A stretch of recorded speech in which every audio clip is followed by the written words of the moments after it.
The New Deal. Everyone remembers it for the sweeping reform programs that improved America's environment, economy, and infrastructure. Some mega programs in the New Deal still exist today, like the FDIC and SDC. But what many don't realize about the New Deal is that it didn't just have a physical effect on its alien country, but a social one too. That change is reflected in one major New Deal program, the WPA. When FDR was inaugurated as president on March 4, 1933, America was at its worst economic condition in its history. Unemployment was at 25%, meaning that 1 in 4 people were out of work. One state that clearly illustrated the U.S. sorrow and adversity was Nebraska. Farmers, the largest working class in the state, were dealing with dropping crop prices, drought, and dust storms. These plagues caused financial overextending and bankruptcy, something the entire Midwest faced with the Depression's terrible partner, the Dust Bowl. Yet regardless of this plight, Roosevelt knew he had to combat America's problems with big government. Thus, the New Deal was born. This set of programs, FDR declared, would emphasize his famous 3 R's: relief, recovery, and reform. Let me assert my firm belief that the only thing we have to fear is fear itself.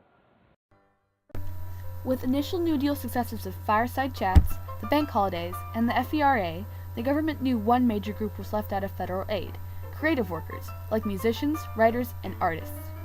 Though FDR was hesitant, Harry Hopkins, whom he put in charge of work relief, insisted that a program be created to help that section of the U.S., and in early 1934, the Public Works of Art project began. This program, under the Civil Works Administration, was established specifically for art. During its first 4 months, the PWAP employed 3,749 artists and produced 15,663 murals to be displayed in government buildings across the country. The PWAP employed artists of all races and genders in just a matter of weeks. Recruited through newspaper ads, artists of every state were paid $80 per painting, an astounding sum for the Depression. 2 famous PWAP paintings by Nebraskans are Neely's Ernest Stevens mural penned "Going to Work" and Omaha's Elizabeth Olds painting titled "Unskilled Labor Bureau." PWAP artists across the U.S. and Nebraska represented in their work the country's clear desire for change and recovery, reflecting how quickly FDR pulled the country's workforce together through his New Deal. With the start of FDR's second term, the president saw some changes in his administration, hence his second New Deal. As the Great Depression wore on, aid for U.S. citizens increased, and those talented in the arts were not forgotten.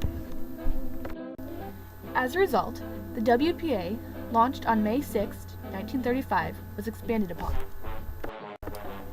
Just 1 year after its creation, the Works Progress Administration hired 40,000 artists, more than any former arts program could employ without FDR's increase in funds.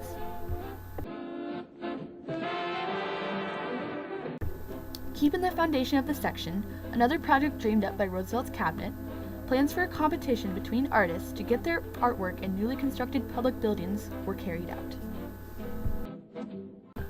No new buildings of the WPA were built in a larger quantity than state post offices. At that time, American art was greatly unappreciated by the common folk, so by placing murals in small-town post offices where people congregated more than in big cities, a better conception of art and employment in each state was a given. With their greater amount of artistic employment than the section, the WPA was vaulted into public notice across Nebraska and the nation. Like never before, people were beginning to take notice of art through the rise of post office murals. There were 12 towns in Nebraska where post office murals were displayed between 1937 and 1941. They were Albion, Auburn, Crawford, Geneva, Hebron, Minden, Ogallala, O'Neill, Pawnee City, Red Cloud, Schuyler, and Valentine. It was to these Nebraska sites that artists would flock to paint their murals, changing the towns forever. Nebraska's WPA post office murals, like paintings throughout the U.S., provided a sense of hope despite the Depression in depicting prosperous scenes of Nebraska prairie life.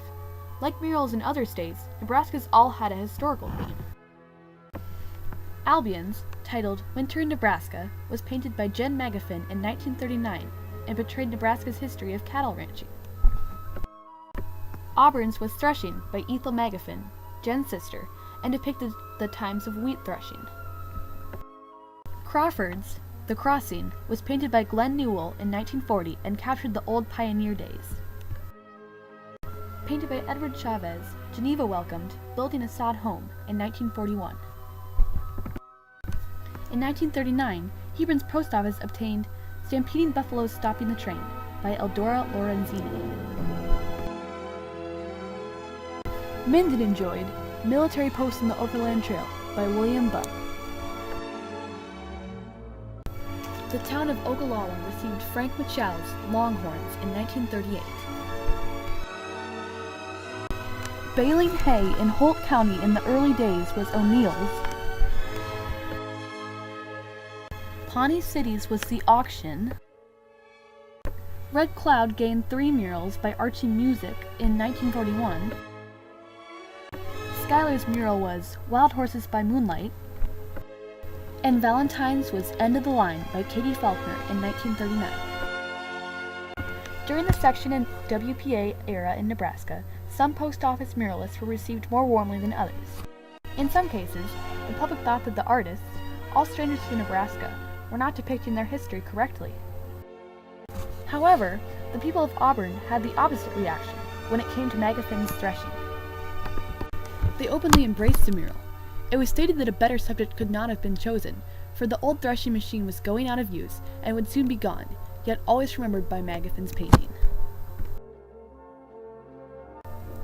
Despite the citizens' feelings about the paintings, a feeling of pride was felt during their unveiling.